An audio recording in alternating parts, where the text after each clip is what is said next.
The crazy thing is I'm more nervous about doing stand-up than I am about bungee jumping out of a helicopter over the Grand Canyon. When you do music, you forget your lyrics, the audience knows them. And they catch up and they pick up, they go with it. With your stand-up, if you stutter, you stumble, if there's one moment where your heart jumps, they see it. To be able to stand on a stage with a microphone, no music, no backup dancers, no special effects, no second chances, just you, the microphone, and the crowd, to me is the hardest thing in entertainment.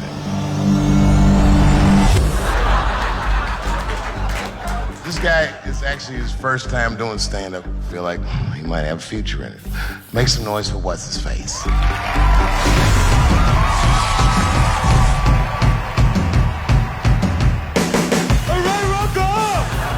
Stand-up is on my bucket list because I've always been terrified of it.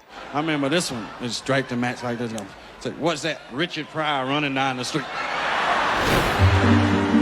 There's nothing in entertainment that is more terrifying to me than standing up in front of an audience with just a microphone, with the anticipation that you will make people laugh. Yet when you connect to people, there's nothing like that. So I'm headed over to see the master. That's the first step of anything, anytime you want to do something new. And there's only one master that I would ever want to learn from in terms of stand-up. That's gonna be a segue, right? That'll be like a segue. All right, so shooting ceiling. This is how the anticipation builds. All right, so we got it over my shoulder, right? Yeah. Maybe drop into slow-mo, maybe some black and white, as we build the anticipation for meeting the master.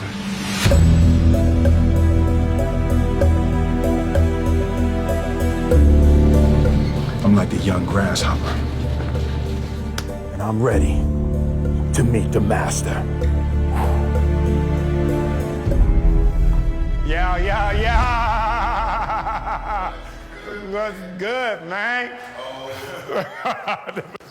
What's up, man? What's up, brother?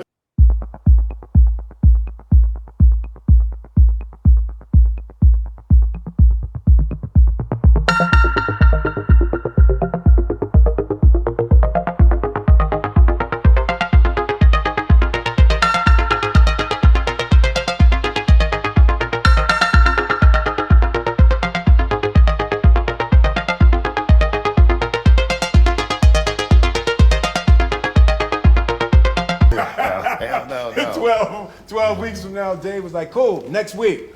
Yeah.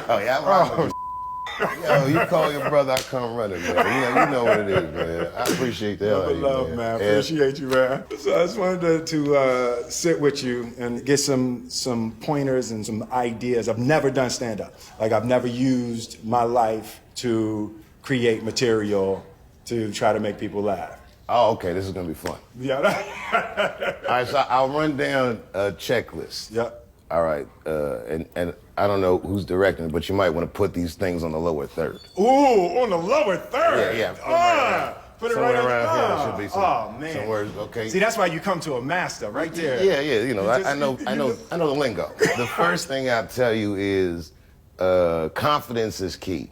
The reason you should be confident is primarily because you're Will Smith. Like, it's not gonna go bad. No. Because I've been watching you for years. You're actually a funny dude. I've spoken to you before. You're a great conversationalist. And what else do you really need? All you need to do is pick the right to talk about. Yeah. So then number 2, pick the right to talk about. And the best advice I got ever doing comedy was from a comedian that was not particularly good, but the advice was very important to me. He said, you are one of these comedians that think you have to be funny all the time. And you don't. But you do have to be interesting all the time. That's deep. It works, I like man. that. Yeah, You have to be interesting all the time. So you just gotta look at it like you're conducting a conversation with no rebuttal. Got it. They're talking back with their laughter, or in many cases, in my case, their disapproval. It's definite. You know, but especially someone of your stature, if they can feel you, they'll never forget you. They'll be like, okay, this is the greatest that's ever happened. And you can tell them about anything. The more embarrassing it is, the more relatable you are, because because everyone thinks you're perfect. Nobody's perfect, but it's fun to be self-aware in front of people, and then a lot of times they forgive themselves for something. Just hearing somebody work through something. That's beautiful. Yeah, it's fun. I've had a lot of historical wins, so people are used to me doing things well. So when I do something that's not well, it's like it breaks an image. I want to be able to be free to fail. I think I've earned the right for gigantic public failure. The beauty is in the attempt. The fact that you're trying to do it, you're enamored with it. The other thing is if you set up what you're doing, like this is part of my bucket list. Things I've always wanted to do, things I've been afraid of. So I'm jumping out of a helicopter, I'm doing stand-up. And I'm Kathy Griffin.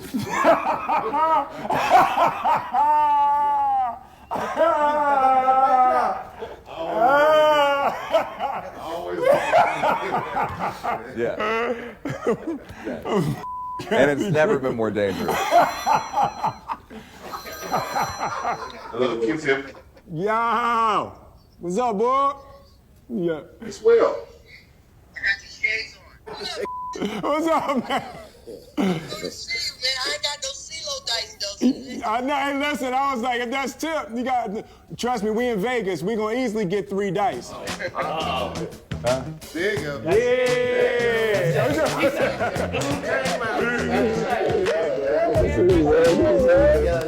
This is CeeLo King. Yo, them dice. Don't let the smoke Dice. taste fool you. Listen, they just They'll do. take all your money. They just, the dice do, they do what I want them to do. They do what I want them to do. 1,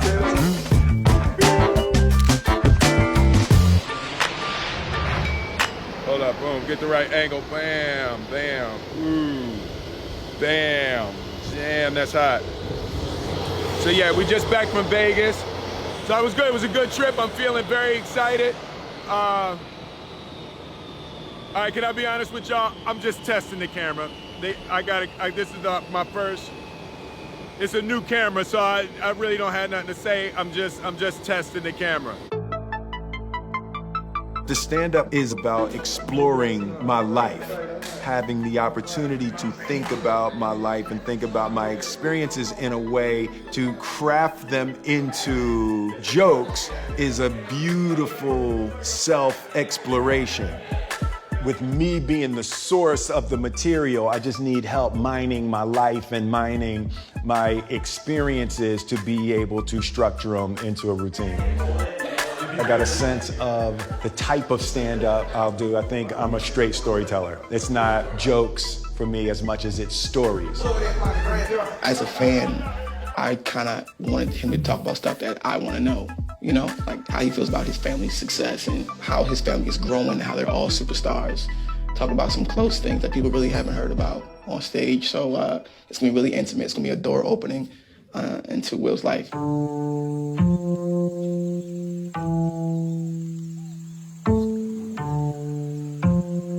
It's my morning walk. I usually take a morning walk out at the house. Jada turned the whole damn house into a set. See that? Look at all that. What the is that doing? What is she shooting on the roof? Y'all see that? That's my house. I have lost control of my house. Tell us the real reason, the deeper reason for you as to why you are doing this. You've known me for a really long time. You've known me for more than half of my life. Absolutely. You know how much fear I function under. Absolutely. The construction of the character of Will Smith was in order to not be scared. On the show, the way that I talked to women, the fun that I would have as a character talking to women was because of how freaking terrified I was my whole life to talk to women. What I've discovered is as I confront every little fear, it's how I build freedom. Every time I confront a fear, I feel more free. What's up? In my mind, there's a huge potential emotional tragedy in people going,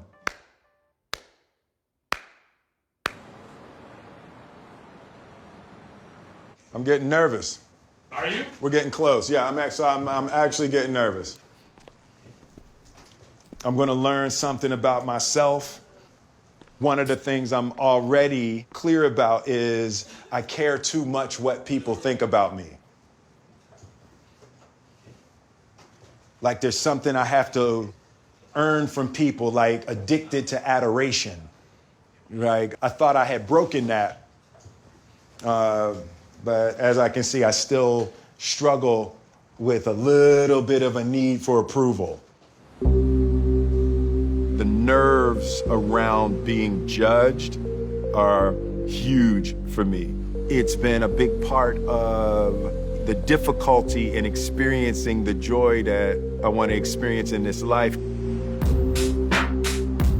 And even doing the stand-up, if it sucks, but I'm not going to allow the fear of the disapproval of others to keep me from living the way I want.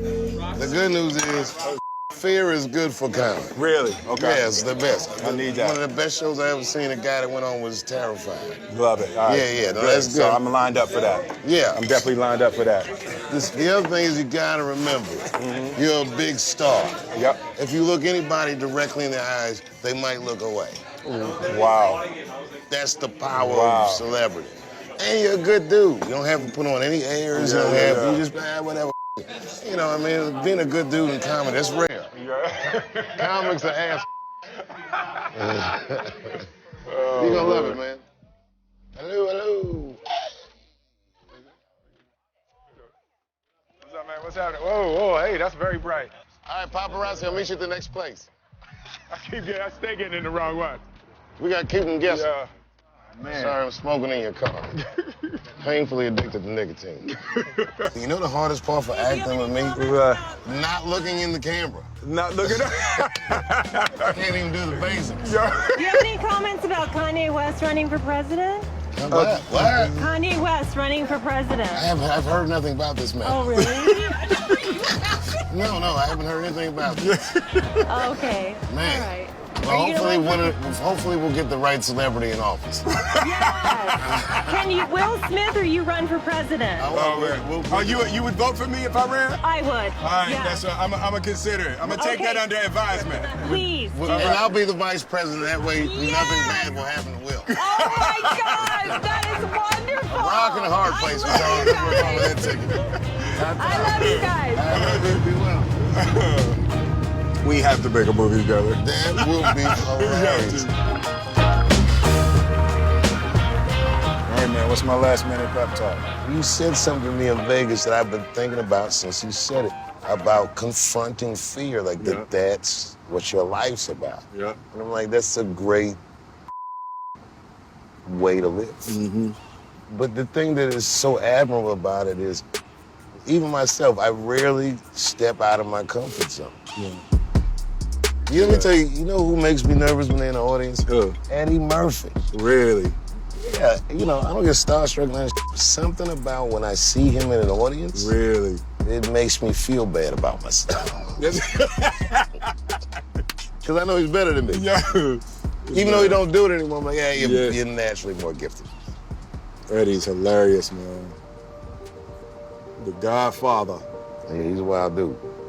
Growing up with Eddie Murphy, I was from the Eddie Murphy generation, and it was just a superpower. It was magic to be able to stand on stage and make people feel like that. Even though it's 1982, it's still a risky business to be the first black president. You have to give speeches like this. My fellow Americans.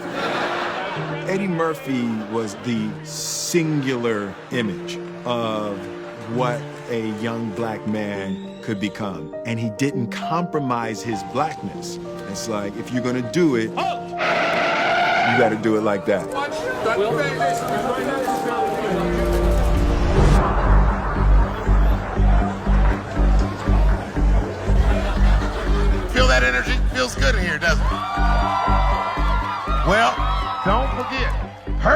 in the room. I've definitely used fear to overcome my internal and personal weaknesses. How can I use the negative emotion that I'm experiencing and direct it toward positive outcomes? I want to bring another guy up to the stage. This guy is actually his first time doing stand-up, but I don't know, something about this guy. I feel like he might have a future in it. And every once in a while, as the host, you got to go with your gut. So please give this next gentleman a warm round of applause. Make some noise for what's his face.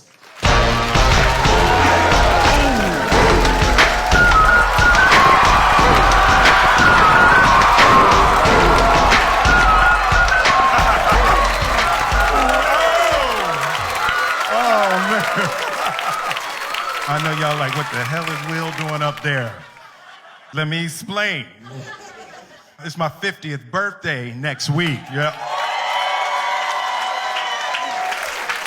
And I've decided I'm gonna do every damn thing I've ever wanted to do in my life. I'm gonna meet everybody I wanna meet and go everywhere I wanna go, you know? So this is one of the first things on my bucket list, to do stand-up. Next week, I'm bungee jumping out of a helicopter over the Grand Canyon on my actual birthday. Third episode, I'm gonna have sex with Kathy Griffin.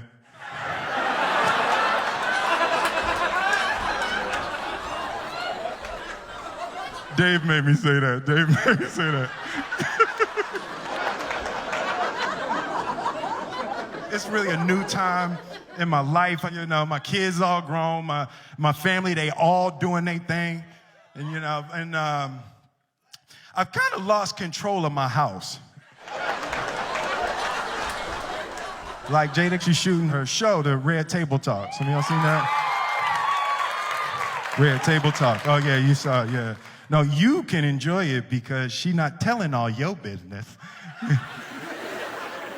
Yeah, Jada giving it up on Red Table Talk, boy. Sorry, babe. Because my wife, Jada's here. She's right here. I wasn't expecting Jada to be here. I wasn't expecting to have to say it in front of you. Will, stick to the script.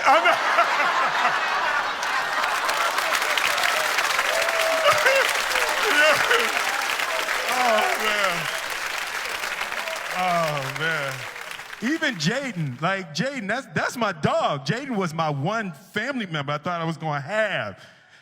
He got this new joint, Icon. I don't know if y'all heard what you call an icon living. Start a record label, Misfits. Yo, that joint is crazy. He recorded it in my house, put it out, and never said to me. I found out on Spotify.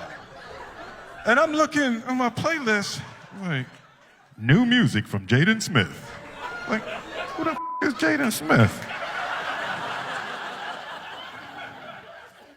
You know, and I get to the house. I'm like, yo, Jaden, dude, that Icon joint is fire. He's talking about, shh, mommy's shooting in the other room. So I'm like, hey, yo, Jaden, man, that joint is hot. Yo, hey, you think I could jump on that remix? He talking about, I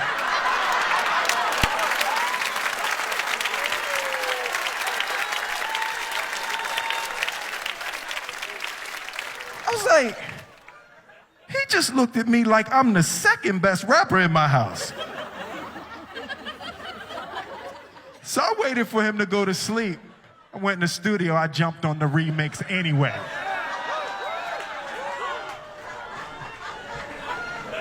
Boy, you know why you was an icon living?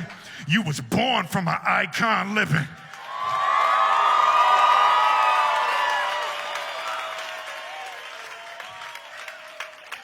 While he was still asleep, I just got all my Grammys and put them all over the house.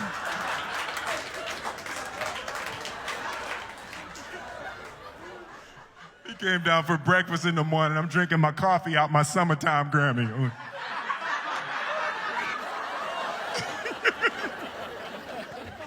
I'm petty. Like, I'm not even gonna front. I'm petty. I come from a long line of petty Smiths. My father was petty. I remember when Independence Day came out, and it was like, it had broke all the records and all of that, and global biggest movie, everything. And my phone rings at 3 o'clock in the morning. He like, hey. I'm like, yo, Dad, what's up? Hey, man, you see these numbers? I was like, it's 3 o'clock in the morning, Dad. I ain't see that. Hey, remember I told you there ain't no such thing as luck. Remember I told you that? I'm like, yeah, Dad, man, I remember. Remember I told you there ain't no such thing as luck, only what you make. Remember I told you that? Dad, I remember. It's 3 o'clock in the morning. Remember I told you there ain't no such thing as luck. Luck is when opportunity meets preparation. Remember I told you that? I'm like, yeah, Dad. He said, that's bull. You the luckiest mother I ever met in my life. I'm Will Smith. Thank you very much.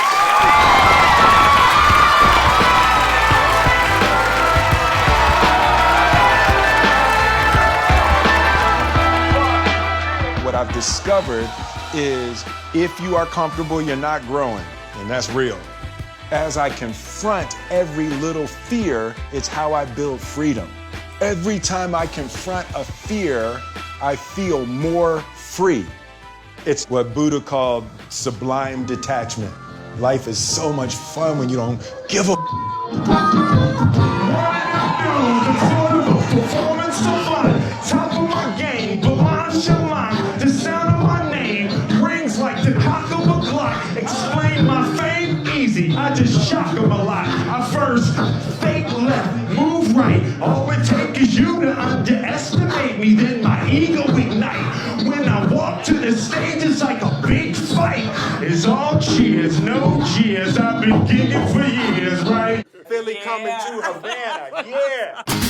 We're here in Havana, and I'm gonna take my best shot at running this half marathon with 3 weeks training. I think of all the bucket lists, this is the one I'm most concerned about. It's all about your mind. Where the mind goes, the body will travel. This is also a bit of a spiritual expansion for me too, in dealing with my ego. Being this far out of shape is kind of a little bit new for me. In my deepest honesty with myself, I really am not sure I can run 13 miles.